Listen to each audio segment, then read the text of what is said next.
Welcome back to the Armchair Coaching Podcast. My name is Coach Sheffer. I am the offensive line coach at Brentsville District High School in Nokesville, Virginia, and we have another great guest tonight. But first, if you're watching us here on YouTube, do us a huge favor and like and subscribe the video down below. We're trying to grow the coaching community here on the podcast, trying to make meaningful connections, and that will help us a lot by growing this podcast. Also, if you would prefer to listen to this in podcast form, we are available on Google Podcasts, Spotify, Apple Podcasts, and many other platforms as well. You can find all the descriptions, all the links to those down below in the description. All right, so tonight we've got Coach Dom Guglielmo. I'm sorry, I already screwed it up. Okay.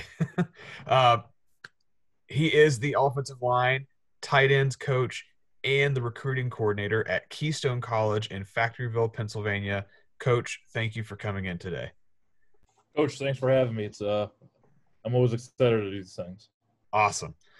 So we're just going to go ahead and jump in. And the first question, this is one I ask everybody who comes on. I am fascinated by everybody's coaching story. To me, it seems like we all have our own unique journey in the coaching world. So can you describe to us your coaching journey? Basically, how did you eventually end up to where you are now? Shoot. I played football at SUNY Brockport in Western New York. I graduated with a degree in accounting, and I spent a little time as a construction accountant. And one day I was sitting at my desk, and I was like, what am I actually doing? It's one of those, the standard I want to help people type things, but I was sitting there at my desk and I saw on the scoop that a school out in Duluth, Minnesota was looking for a coach, and I knew a coach on staff. He was my freshman year O-line coach, and I texted him and he's like, do you want to come out and make no money and coach college football? And I'm like, sure. So I interviewed with them, and they were very thankful that they hired me, and I packed up my little car and drove out to from Rochester, New York to Duluth, Minnesota, and spent a year at College St. Scholastica and coaching running backs, tight ends, wide receivers. Then I was fortunate enough to get a graduate assistant job at Heidelberg University in Tiffin, Ohio, which was an awesome experience. And now, for the last 2.5 years almost, I've been here at Keystone College. Awesome, Coach. Now, I was reading about Keystone College a little bit before the podcast, and I just learned this. You guys just started your program last season? So they announced in 2018, January 1, 2018. So Coach Higgins, our head football coach, got hired like March 28th of 2018. And then he hired me. I was first hired there, and then we hired the OC and after. And that whole 2018 fall, there was no football for us. And most of that fall really was just Coach Higgins and myself.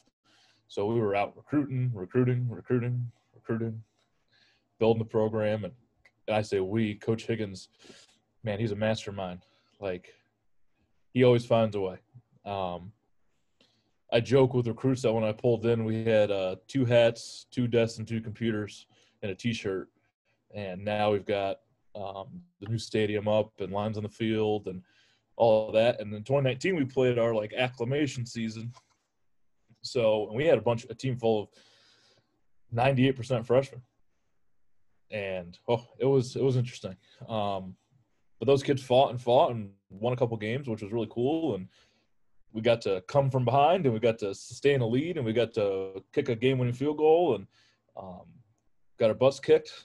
And so they got the full experience, and we were all ready to go in for 2020, and COVID happened. So now we're just making the best of what we can do.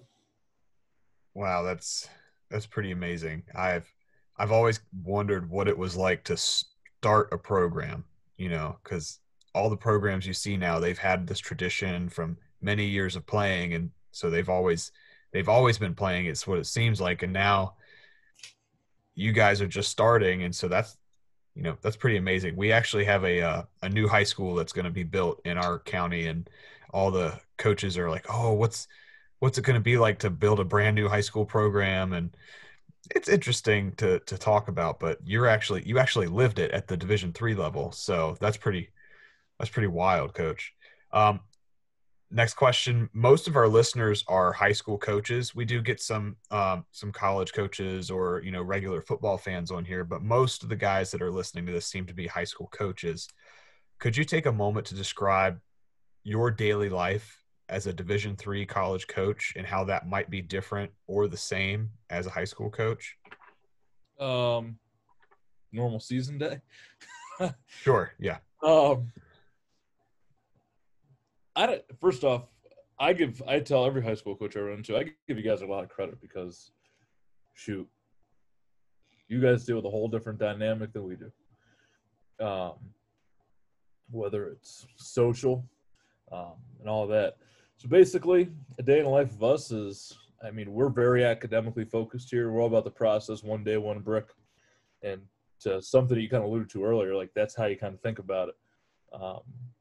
It's like our team, it's something that our kids live, one day, one brick.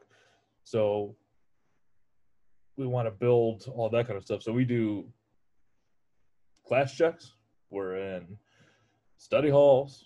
We're running strength and conditioning sessions because we're a Division III staff. Like we don't have the huge strength conditioning department that everybody else does. So you're looking at you're talking to one of the strength coaches on staff, and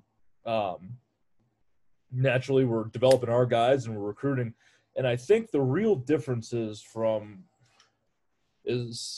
high school to college or Division III levels, really all I can speak on, is you're with them all day, every day. It's just football. It's a little different to where some of you guys have to flick the switch, which I give you a lot of credit for. Shoot, sometimes it's tough to flick the switch from recruiting to practice, let alone from teaching classes all day to practice. But you get to have that ability to spend all day with them and have the phone meetings whenever and guide them through academics.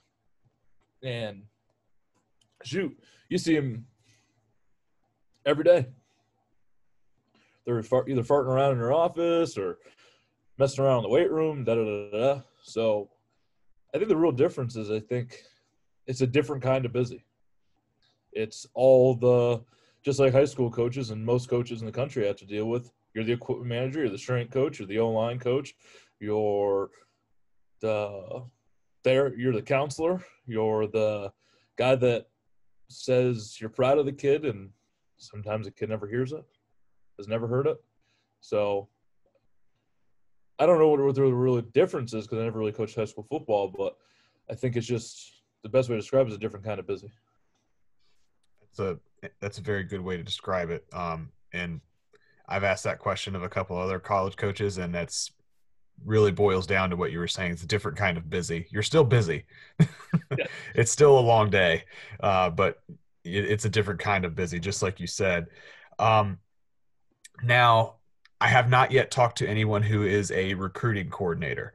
So could you take some to describe your daily schedule? This could be off season, in season, however you want to describe it. What are your duties as a recruiting coordinator? It's kind of recruiting's a team effort anyway. So each coach has their area. Really what I do as a recruiting coordinator is I sit with the head coach as he's trying to figure out what coaches are in which areas. And this was really a huge conversation in 2018 because we want guys to be in an area. Like I recruit District 1, District 12 in Central Jersey, and I've recruited that area since the day I got here. Like you want you to be in an area and build relationships. So we're trying to figure out how we're going to break the areas up. What's considered Northwest? What's considered Northeast? And he took because that's programmatic. And that was pretty cool to see when you go into an established program, that kind of stuff is already set. Like, all right, when I was at Heidelberg, you're recruiting Canton and Akron. 3-3-0. Deal. Here we're trying to figure out how we can get to the point where we say, new O-line guy, you're in Central Jersey, District 1, District 12. Hopefully there's not a new O-line guy anytime soon. But And then basically it's a lot of just the background stuff. I mean, we have a different process where a head coach, we as recruiting coaches, we compile a list. They all send their list to me, and that list are the guys that we want invited to a visit. So our head coach actually reaches out and invites a kid to the visit. So it's really communicating with the head coach.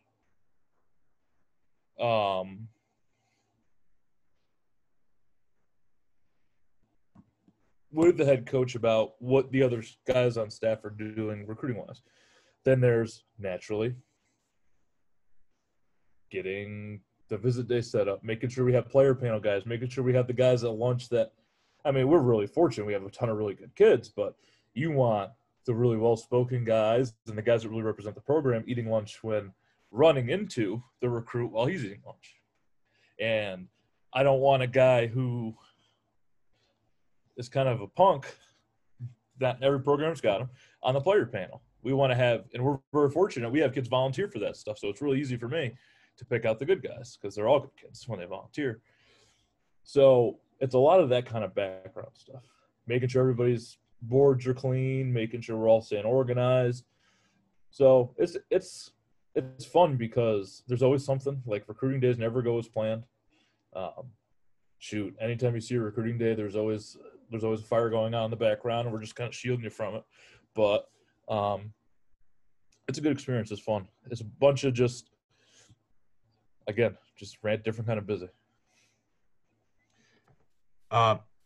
Another question that I like to ask all my coaches is about leadership. So could you take a moment to describe your own personal leadership style as a coach?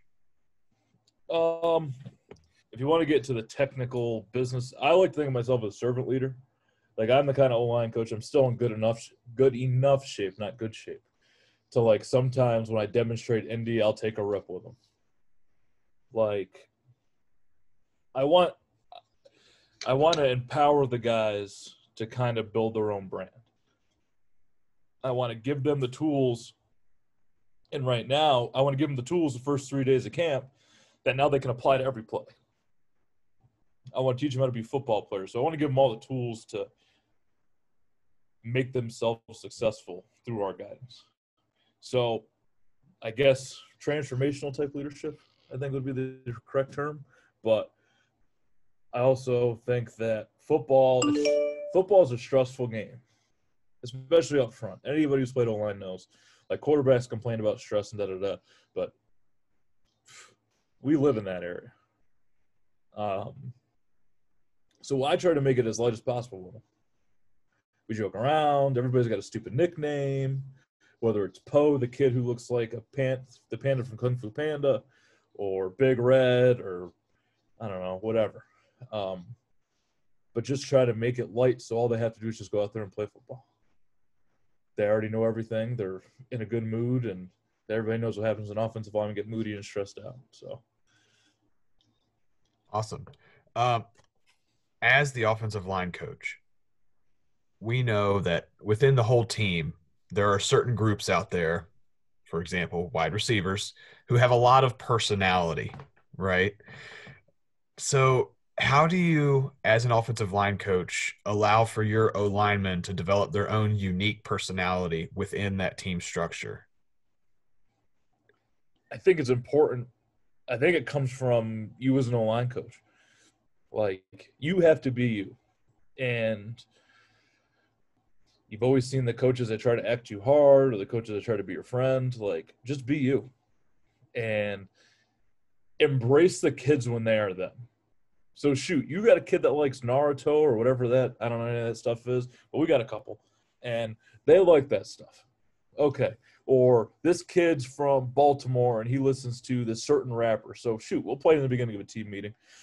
I think it's about giving them the power to build their own identity within a structured guideline or structured outline, essentially.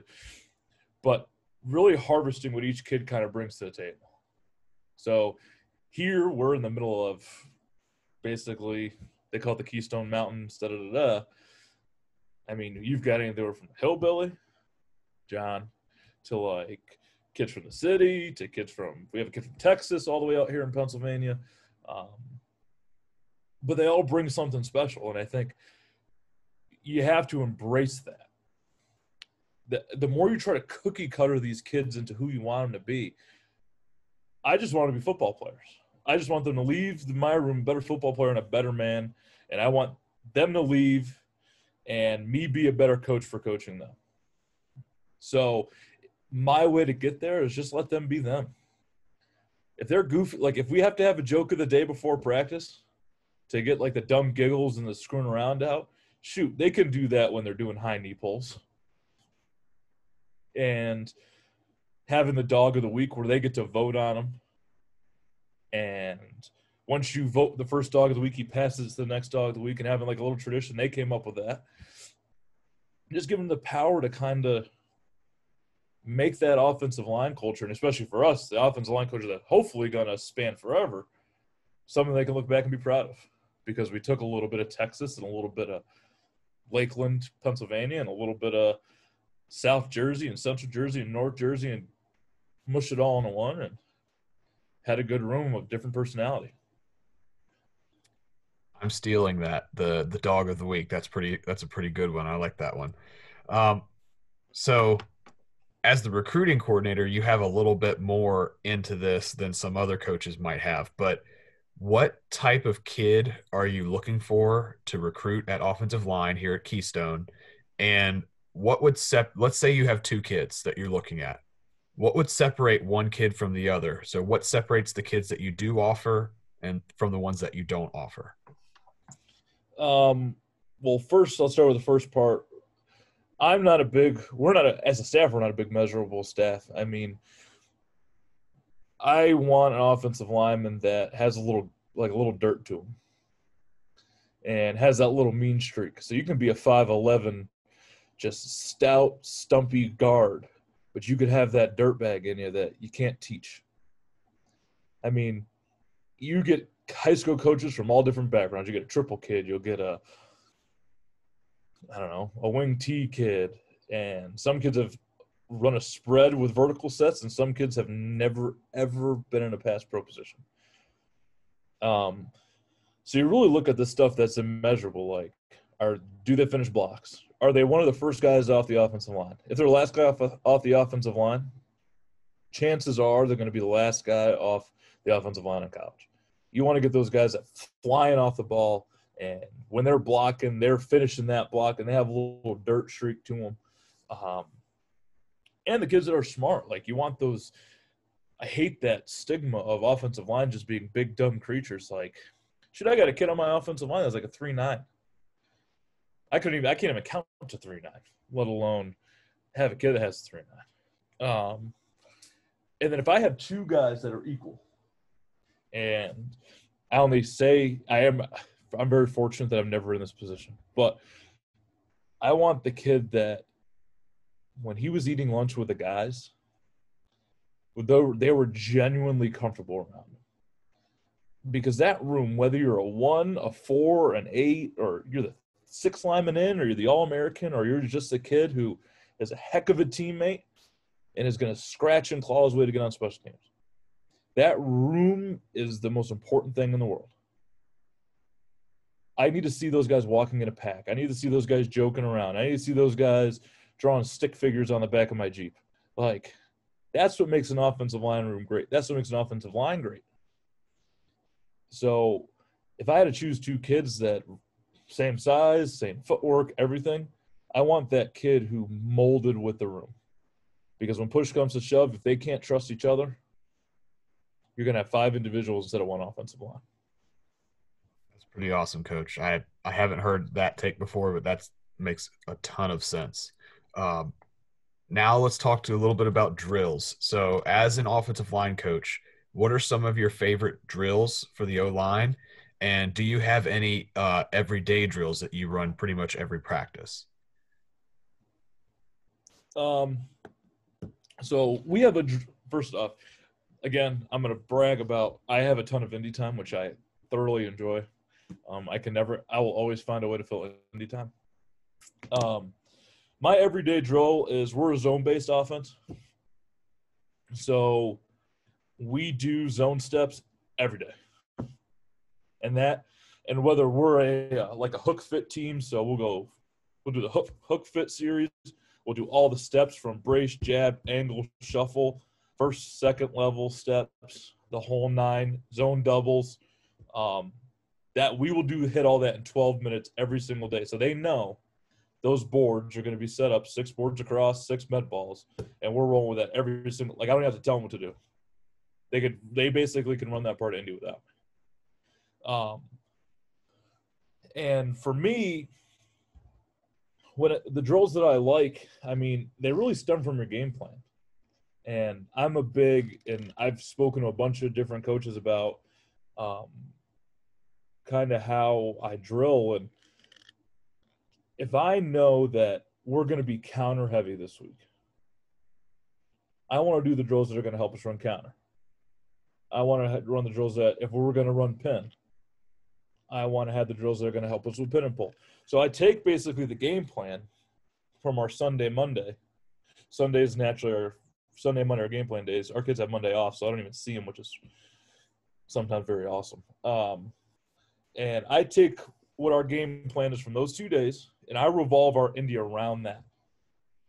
And more specifically, I even adjust the shades and the angles based on what we're going to see that game. So if I know I'm going to get a 4 shade, 3, whatever, 5, or whatever I'm going to see up front, all my drills are going to revolve around exactly what I'm going to see, with stunts and blitzes and all that. So whether it's as simple as zone doubles, I'm going to manufacture what they're going to see in the game in my zone double period. If they're a spill team, everything we do with kick out, they're going to spill. So I'm not a big reinvent the wheel with drill things. I make fun of our D-line coach, Coach Kolb. Shout out, he turns 30 tomorrow. He likes D-line coaches all like their toys. Like, they'll take every bag if they can, those guys. But for us, we have 6 med balls, 6 boards, and 4 PVC pipes. And we rock with that. And one pass pro drill that I do every day is chase a rabbit or mirror dodge.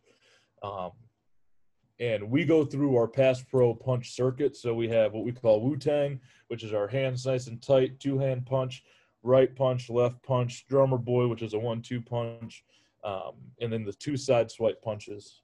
We do that every day because, again, like I referred to earlier, I want to give them a toolbox. So we run through their entire toolbox just in a way that is beneficial for them to step on the field on Saturday. So it sounds like you're a design your own drill kind of guy. It makes sense, and I totally agree with it. I definitely see. I was the linebackers coach the last couple of years at the school that I'm at, and this will be my first year as the O-line coach here. But I definitely did the exact same thing you guys were talking about. Like, I would design the drills based on what type of offense we'd be seeing, what I saw from their O-line, all that kind of stuff, just like you were talking about. So it definitely translates over. Without giving too much away, I don't know if any of your opponents are listening to this. What are your personal views on offensive and defensive schemes? So let's say you were the offensive coordinator.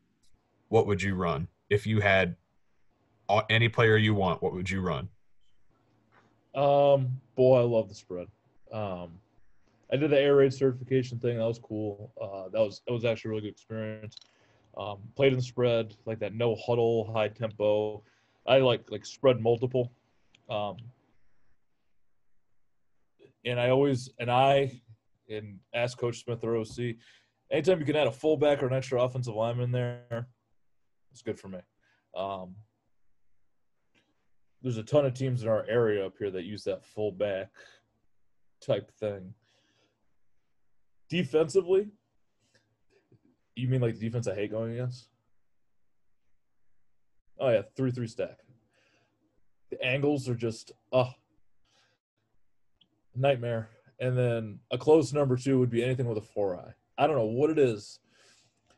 Anytime I see a 4-eye, and it's schematically, if you really think about it, Like, the angles don't change a ton. It does throw a wrench in, like, powers and stuff like that. But there's always a way to do it. But, boy, when that kid see a 4-eye, just boom. It's like blows their mind. They're like, "What, coach, what am I going to do? He's in a alignment that I've never seen." It's like, just breathe. We're a big rules team. Like, if he falls within the rules, stay within the rules. So if I walk into a 3-3 stack team, to me, and again, you look at it from the coaching perspective, anytime they bring one person, they're just equalizing the front. Like, they're just changing it to a 4-man front. To the kids, that's a blitz. "Oh, coach, they blitz." I was like, "That's not a blitz. 5 and above is a blitz." And our head coach, and I'll give him a plug here, he does some crazy things. He's like the Dr. Evil of blitzes. So I'll go into a BPU, and he's just throwing out this stuff. I'm like, what? And he explained it to me because naturally it's easy to draw it up on the board. And the guys are like, "What just happened there?" And I'm like, the mic went there, kind of a thing. But I think it's the stuff that really gives me anything that changes the angles confuses the kids. And once the kids are confused, you have to get them out of the confusion. It's the same thing with blitzes. If that blitz is at a weird angle, it messes with the kid's mind. And I think the hardest part of that kind of stuff is, again, bringing the kid out of confusion. That's why, again, we'll refer back to drilling this the way that we spoke about. Like, you drill that way, and it kind of takes away that confusion. Yeah, my as a defensive coach, my experience with defense, we kind of bounce back and forth between either a 4-2-5 or a 3-3 stack. I personally like the 33 stack better because I can throw probably 20 different combos of blitzes at you, and with like 3 or 4 defensive line stunts, all they got to do is pinch, go out and then slant right or left, and then I can throw as many linebacker blitzes as I want. That, and I was the scout team defensive coach last year, and I tell you what, the offensive line hated me because I would bring a linebacker up to the line and then have him back off at the snap of the ball, and a linebacker from the other side of the line would come back. And 33 stack is dangerous. I love it. But let's keep talking about what we're supposed to be talking about. It's always been, I tell my wife, it's a dream of mine, and it's not necessarily a goal, but it's a dream. I've always wanted to coach college football. As you are a college coach, do you have any tips for guys like me who are high school but may want to make the jump one day? What are some tips that you would give to a coach like me? I've been very fortunate. I've kind of moved through the profession pretty quick. Because I only started coaching college football in 2016.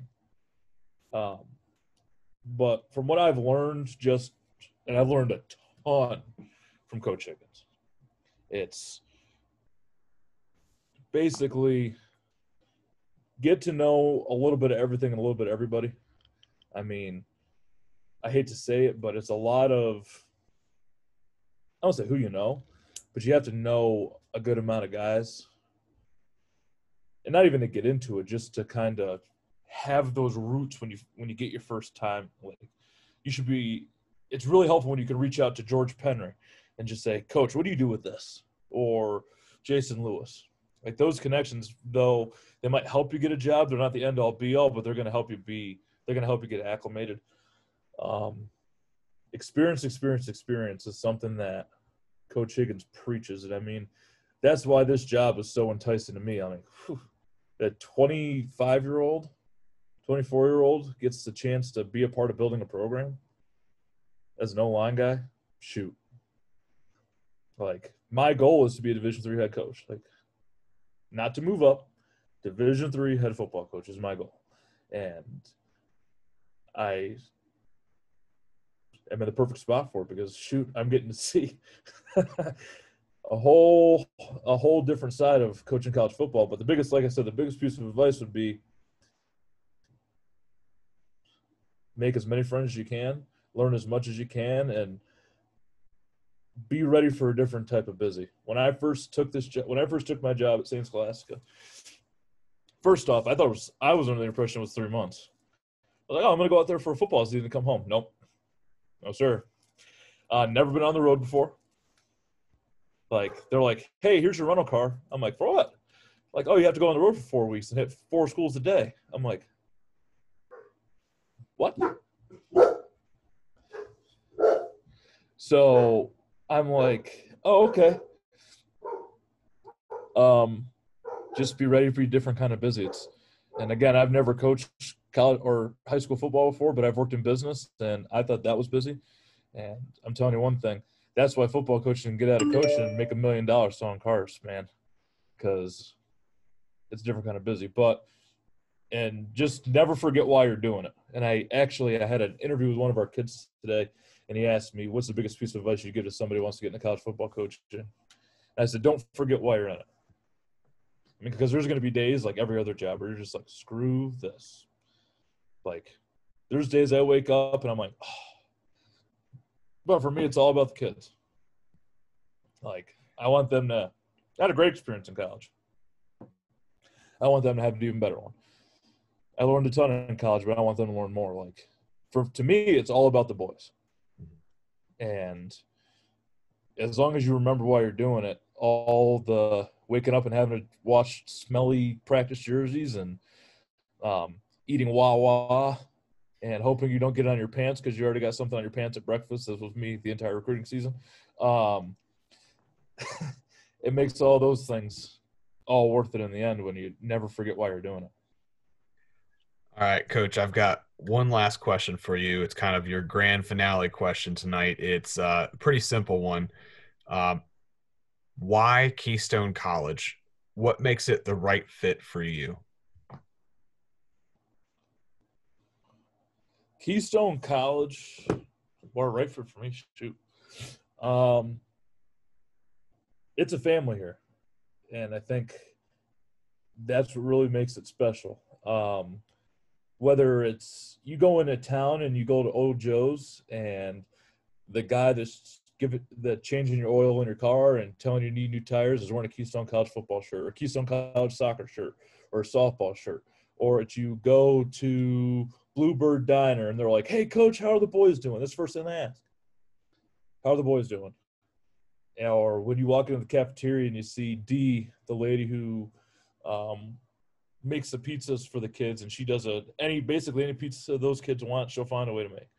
And she knows every single kid and where they're from and their life story. And she's like some kid's mom and some kid's second mom. And when you look up at the stands and it's a JV game in your inaugural season and the president and her cabinet is sitting up in the stands and it's freezing cold out and it's nighttime and she's there clapping for you and cheering you on and high-fiving the kids out of the locker room. I mean, you don't find that everywhere. And you can talk about the graduation rate, and that's important. And you can talk about how much it costs. Like, we're not an expensive school. That's important. But when it really comes down to it is, if you're having a bad day, can someone on campus bring you up? When you're having a bad day, how great is it to have somebody in the cafeteria who doesn't need to know your name? Just say, hey, Dom, how you doing? Or when they know that Coach Smith likes the chocolate chip cookies. And on recruiting days, they make chocolate chip cookies because I know that Coach Smith's going to be in there. Like, that's what makes Keystone special. They're not just there to give you a degree and tell you to hit the road. You're at Keystone because you're a part of a family. And we're a school with 1,400 people at it.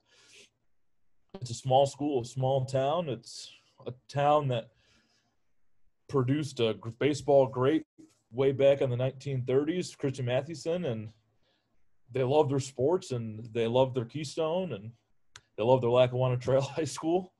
And I don't know, I think it's beyond everything that I can read to you out of a brochure. It's the family aspect of Keystone that makes it the perfect fit.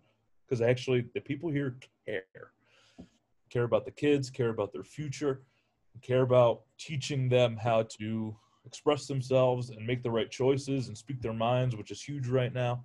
And I think that's the long-winded answer to that question. Coach, I can tell you're a recruiter. You must be pretty good at it. I try. Coach Dom, thank you for coming in tonight. I really appreciate you joining us. Hey, Coach, thanks for having me. I really enjoy these, and I really enjoy your podcast, so it's kind of awesome to be on it finally. Awesome. Well, thank you guys. This has been the Armchair Coaching Podcast, and this is Coach Sheffer signing off.